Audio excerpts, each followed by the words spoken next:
Fala, gente boa, tudo bem com vocês? Sejam muito bem-vindos novamente ao meu canal. Nosso segundo vídeo aqui. Vamos falar sobre esse jogo Brasil e Japão, né? Jogaço, um jogo difícil, né? Então, galera, já vou adiantando algumas coisas, tá? Como é o segundo vídeo, é bom falar um pouco sobre a ideia do canal, coisinha rápida, tá bom? É... Galera, a ideia do canal é a gente comentar sobre esses jogos, a gente falar sobre o que aconteceu, a gente falar como torcedor. A ideia não é trazer para você aqui táticas, análises super esportivas e tudo mais, não. A gente não tá aqui para isso, irmão. A gente tá aqui só para comentar o jogo, a gente tá aqui para falar sobre ele, né, para comentar o que aconteceu, criticar alguns jogadores como torcedor mesmo, tá? A gente tá aqui para conversar sobre isso e eu gostaria muito de ter a sua participação nos comentários, tá? Dê a sua opinião, fale o que você acha, fale o que você pensa. Se o que eu falei pra você é um absurdo, não deixe de falar nada, tá? Mas vamos lá, galera, vamos começar. Que sufoco que foi esse jogo aqui. Irmão, eu vou falar uma coisa pra vocês. No meu primeiro vídeo, eu dei até uma desabafada em relação ao Japão, porque assim, cara, é muito ruim a gente ouvir como o próprio Matheus Cunha falou na entrevista, é muito ruim a gente ouvir de fora, principalmente de uma seleção igual o Japão, cara, que não tem tradição nenhuma no futebol, não tem, né, nada conquistado no futebol mundial, e você ouvir dessa pessoa a falta de respeito e o desdém que eles teve em relação ao Brasil. A gente, nós brasileiros, a gente até aceita, né? O brasileiro falar a gente até aceita, cara, mas de fora não, de fora a gente não aceita, de fora a gente tá blindado, de fora a gente tá fechado, né? Então a gente não quer isso, né? A gente não quer ouvir de fora. Então foi muito ruim ouvir isso deles e foi uma lavada na alma, né, o Brasil ter passado esse jogo, mas com muito sufoco, cara. Eu acredito, eu acreditava, né, que não seria tudo isso. Eu não acreditava que o Brasil ia passar esse sufoco de verdade. Inclusive quando fez aquele gol, não sei vocês, mas quando o Japão fez aquele gol, na hora, na minha memória, quando eu vi aquele cara correndo de frente pro gol, me lembrou na hora o De Bruyne. Na hora me veio aquele gol do De Bruyne. Eu falei, meu Deus, eu não acredito que isso vai acontecer de novo. E justamente com o Japão, cara. Justamente com a seleção que desdenhou da gente, falou que o Brasil não passa mais medo, enfim. Foi muito ruim, né? Galera, o que que pra mim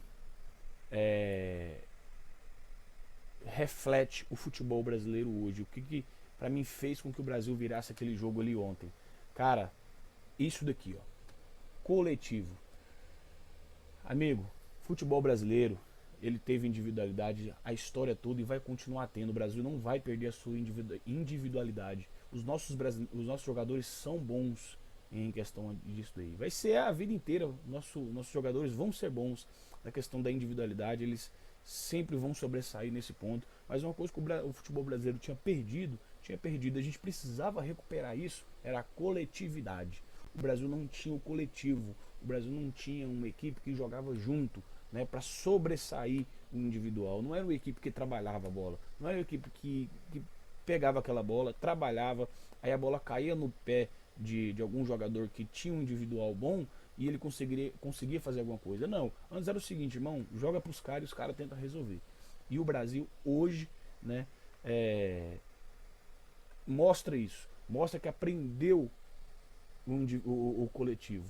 Irmão, uma seleção como o Brasil que aprende a jogar coletivo, o individual vai sobressair demais. A gente sabe disso. A gente sabe que os lances individuais que a gente teve na partida foram todos lances importantes. Não eram aqueles lances de tentativa o tempo inteiro e erro o tempo inteiro, não. São lances importantes. São lances bem criados, né?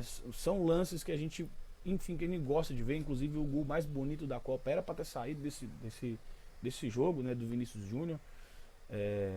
Então assim, cara, eu queria enfatizar bastante isso daqui, né, o coletivo do Brasil. Não sei se você concorda comigo, mas hoje o que a gente vê no Brasil é o coletivo e tava faltando muito isso, cara. Eu sou muito fã do Neymar, muito fã do Neymar. Para mim ele tinha que estar nessa Copa mesmo.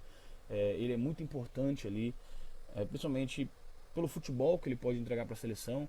Claro que vai ser difícil ele entregar esse futebol durante essa Copa, porque quanto mais o Brasil vai passando de fase, que a gente espera que ele passe, chegue na final, mais difícil fica do Neymar entrar de titular. Pra mim ele não entra de titular nessa Copa mais. E eu sou fã do Neymar e eu gosto dele, tá, galera? porém fica difícil de você colocar um jogador sem ritmo. Por mais que o Neymar seja o Neymar, ele está sem ritmo. A gente viu isso contra a Escócia.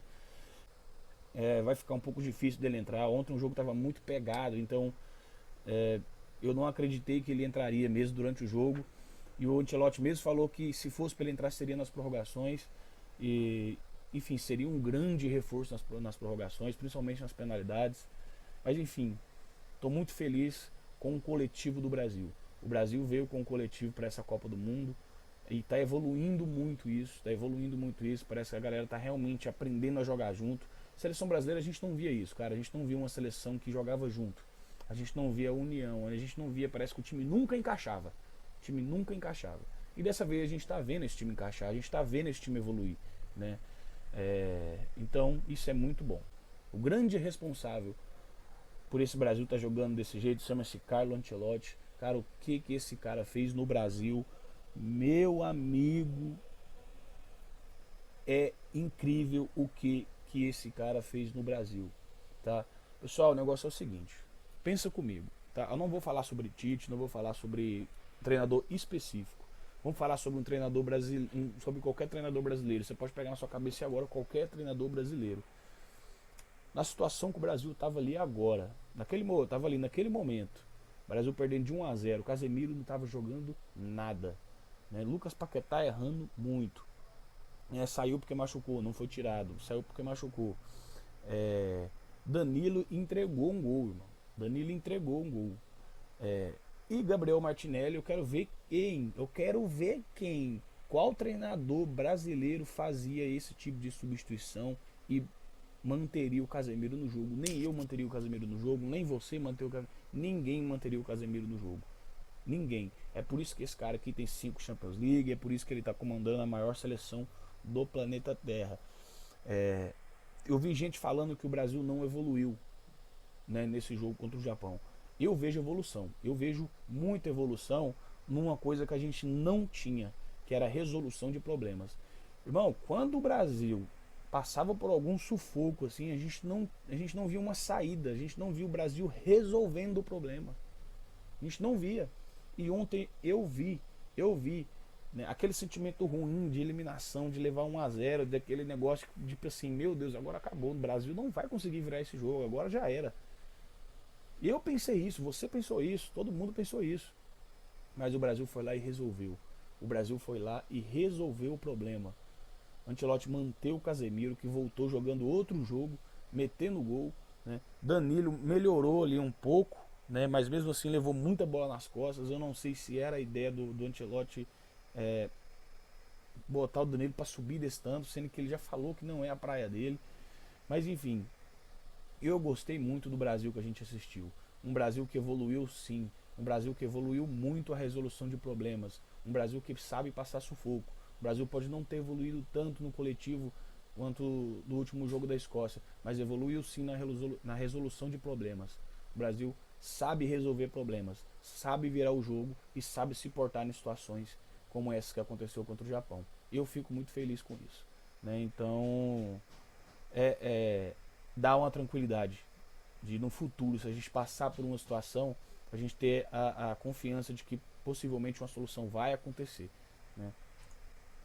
Galera, agora é o seguinte, falando desses 3 caboclos aqui. Lucas Paquetá, pra mim, opinião minha, nunca foi titular de seleção brasileira depois ali de 2002. Acho que nem em 2002 ele merecia ser tanto titular assim, um negócio que a gente não tinha quem colocar naquela época, né? Mas pra mim, Lucas Paquetá hoje não é titular da seleção brasileira. Os jogos difíceis ele já mostrou que não consegue. Ele não consegue. O futebol do Paquetá não é que ele é ruim, mas o futebol do Paquetá para certos jogos ele não consegue, irmão. Ele não consegue. Ele é um tipo de jogador que, dependendo do jogo, ele tem que entrar com 30, 20 minutos do segundo tempo, sabe? Para mim, seria muito mais interessante o Danilo do Botafogo ali naquele meio campo. Danilo, assim, cara, é uma deficiência da seleção brasileira, mas a gente não tem o que fazer, né? Porque, pô, se tira o Danilo da lateral, vai fazer o quê? O Brasil tá sem lateral e provavelmente a gente vai ficar sem lateral no próximo ciclo. Pelo menos, eu não vejo esses laterais nem no futebol brasileiro, nem Enfim, eu não acho que o Brasil vai ter bons laterais para o próximo ciclo, mas eu espero que eu esteja totalmente enganado, né? Espero mesmo que eu esteja totalmente enganado, assim como eu estava enganado com o próximo jogador, um outro jogador que a gente vai falar. Em relação ao Casemiro, galera, aquele gol do Japão, se você olhar bem o gol do Japão, além do erro do Danilo, que para mim ele foi um pouco precipitado naquela decisão daquele passe, faltou um pouco mais de análise dele ali, o jogador do Japão passa pelo Casemiro que o Casemiro nem encosta nele.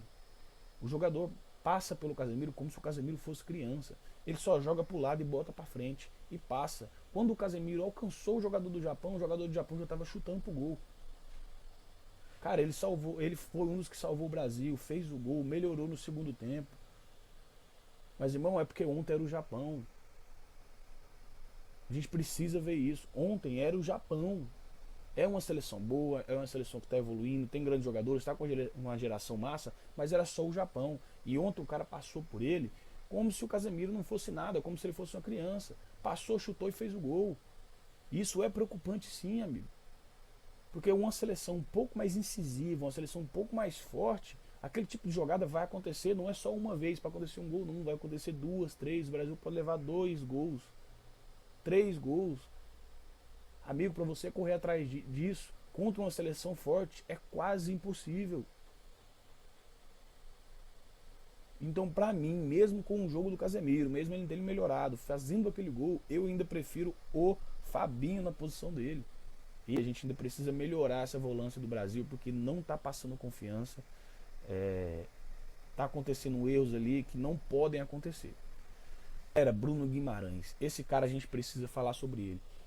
Eu quero ver alguém aqui e seja honesto para falar para mim que acreditava que o Bruno Guimarães ia jogar essa Copa do Mundo que ele está jogando hoje. Bruno Guimarães preencheu uma lacuna que a gente achou que não ia preencher tão cedo no meio campo do Brasil com a saída do Neymar. Hoje o Bruno Guimarães é o meio campista titular da seleção brasileira nesse ciclo e no próximo. Que jogadoraço, tá jogando demais. Parabéns, Bruno Guimarães. Que meio campo é esse? Tá? Ele não tem muito apoio da volância, né? Em relação à qualidade, como a gente falou, o Casemiro não está trazendo confiança, mas o Bruno Guimarães na parte dele está jogando demais, tanto defensivamente quanto ofensivamente. Muito feliz em ver a evolução do Bruno Guimarães. Eu, sinceramente, eu sou honesto para falar para você, eu não acreditava que a gente ia ter esse meio de campo nunca. A gente sabia que o Bruno Guimarães estava jogando muito no Newcastle, estava se destacando lá, mas eu não esperava essa evolução tão grande dele. Um dos melhores meio-campistas do Mundial hoje. Chama-se Bruno Guimarães. Tá jogando demais, Bruno Guimarães. Cara, parabéns. Muito bom assistir o seu futebol. Espero que você cresça ainda mais, espero que você evolua ainda mais. Vai ser líder de assistência nessa Copa, se Deus quiser. Né? E o Vinícius Júnior vai ser o nosso artilheiro. Torço muito pro Vinícius Júnior ser o nosso artilheiro dessa Copa. Porém, vai ficar difícil isso acontecer. Né? Com a sequência que o Messi tem, irmão, é papo de 15 gols nessa Copa. Não, sério. Com a sequência que o Messi tá, eu acredito que ele faça 15 gols nessa Copa. No 10 ele faz, no mínimo. 10 gols ele faz, no mínimo. Tá? Vai ficar entre 10 e 15 gols ali nessa Copa do Mundo e não vai ter como pegar. Né? Em relação a outros jogadores, galera, muito feliz no jogo, com o jogo do Vinícius Júnior. Mais uma vez, muito incisivo no jogo. Né? Como eu disse, ia fazer o gol mais bonito da Copa do Mundo. Cara, que felicidade de ver o Vinícius Júnior jogando. Endrick entrou e mudou o jogo. Senti que ele, em alguns momentos, ele ficou um pouco disperso. Não sei se vocês repararam isso, mas ele ficou um pouco disperso. Não foi aquele Endrick incisivo que a gente está acostumado a ver, que aquele Endrick pega a bola, vai para cima. Né? Aconteceu vários lances dele, teve até um contra o zagueiro, que ele não foi para cima do zagueiro, ele preferiu o toque. Mas isso junta com o que a gente falou lá atrás. Né? O coletivo do Brasil hoje é prioridade. E o Endrick, assim como todos os jogadores, ele faz parte disso, ele faz parte do coletivo. Então a gente vê que a decisão individual não está sobressaindo mais. E a gente viu isso muito ontem no Endrick. Né? O coletivo sobressaiu tanto na seleção brasileira que o Endrick não fez as jogadas que a gente está acostumado a ver ele fazer. Ele não foi incisivo, não foi para cima do zagueiro, não fez coisas que ele costuma fazer. Ele segurou a bola, ele deu passe, ele tentou buscar o passe o tempo todo. E reflexo do que o Ancelotti está fazendo hoje. Não acho isso ruim, Hendrick entrou bem, jogou bem, ficou um pouco disperso durante o período que ele estava em campo, né, principalmente na hora do gol. Na hora do segundo gol, o Hendrick para mim deu uma dormida, o zagueiro chegou, porém o Hendrick conseguiu recuperar, conseguiu brigar pela bola ali, mas ali ele deu uma dormidinha e o Brasil ainda fez o gol, né? Mas é isso, galera. Agora, bom, vou falar uma coisa pra você. Você japonês, você que torce pro Japão, você, esse rapaz aqui, que eu nem lembro o nome dele mais. Amigo, se tem uma coisa que as seleções que foram campeões, elas aprenderam, elas sabem disso, é jogar bola. Pra ser campeão, você tem que jogar bola, irmão. Você não tem que ficar conversando. Aprende a respeitar a sua confiança, que você tem no seu futebol, tudo que você sabe fazer no futebol. Você não precisa ficar espalhando isso pro mundo, que você está confiante. Todo mundo, todas as seleções do Mundial estão confiantes. Todo mundo está confiante que pode fazer uma boa partida. Você não tem que abrir a boca e desdenhar de uma seleção, principalmente a seleção pentacampeã mundial, a seleção que tem 5 estrelas no peito. Não faz isso, irmão. Não faz isso, porque depois, se der errado para você, igual deu errado, você vai ter que aguentar as consequências. Entende uma coisa, vocês ainda não conquistaram nada. Vocês estão com uma seleção muito boa, estão jogando demais, deram um trabalho pro Brasil, sufoco, mas vocês não ganharam nada. Vocês evoluíram de um ano para cá, de 2 anos para cá, ganhou alguns amistosos importantes, só isso, mais nada. Então respeite, aprenda a respeitar a história do outro. Se vocês não respeitam a história de vocês, se vocês acham que o passado de vocês é insignificante, pro resto do mundo não, irmão. Pro resto do mundo, o passado que a Itália teve é importante. E ninguém tá desdenhando da Itália porque ela tá lá fora da Copa. Tá passando por um momento difícil, igual qualquer um pode passar. Ninguém tá desdenhando da Alemanha que perdeu pro Paraguai. A Alemanha tem história, mas tá passando por um momento difícil. Então aprenda a respeitar a história de uma seleção que já foi campeã do mundo. Algo que vocês nunca conseguiram. Nunca nem disputaram esse título. Nunca nem jogaram uma final. Então aprenda a respeitar. Respeita a camisa mais pesada do futebol mundial. Porque isso daqui é Brasil. Tá? Isso aqui é Brasil. O único lugar que vocês já foram campeões em cima do Brasil foi no videogame com o Tsubasa.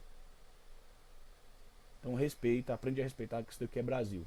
Isso aqui não é brincadeira não, isso aqui é futebol. Isso aqui não é anime, isso aqui não é sushi, isso aqui não é... Isso aqui é futebol. E de futebol, irmão, de futebol nós somos os melhores. Bom? Então, desejo muita sorte pro Japão futuramente. Que aprenda com essa lição, aprenda que futebol você tem que jogar e tem que respeitar a história, porque você perde sim, você perde para a história. A história ela entra em campo sim. E sabe como ela entra em campo? Aqui, ó, com a camisa. Quando você olhar para a camisa da seleção brasileira, para a camisa da Itália, para a camisa da Alemanha, para a camisa da Espanha, ali tem a história entrando em campo. Não são só os jogadores, são a história que está entrando dentro de campo. E você tem que aprender a respeitar essa história. Tá? Aí sim, quando vocês aprenderem a respeitar a história do outro, aprender a respeitar o seu adversário, aprender a fechar a boquinha. Ninguém precisa saber que você está confiante, que você acha que vai ganhar. Guarda isso pra você, fica quietinho no seu canto, vai lá e faz seu jogo. Quem sabe você ganha mesmo. Fica feliz, conquista a sua vitória, passa de fase. Aí sim, irmão. Aí sim. Mas conversar fiado, fica quieto no seu canto. Aprende isso. Aprende isso. Nenhum campeão é campeão conversando fiado. Só teve um que fez isso e ninguém mais teve coragem. Chama-se Baixinho Romário. Em 94 ele falou que ia buscar a Copa e buscou. Ali botou na mesa e mandou medir. Mas é por isso que o Brasil é Brasil e o Romário faz parte dessa história que você não respeitou. Né? Então é isso, galera. Agradeço muito para você que ficou até aqui. Deixe seu comentário, deixe a sua opinião. Fico muito feliz em poder estar fazendo esse vídeo. E é isso, galera, muito obrigado. Fiquem com Deus.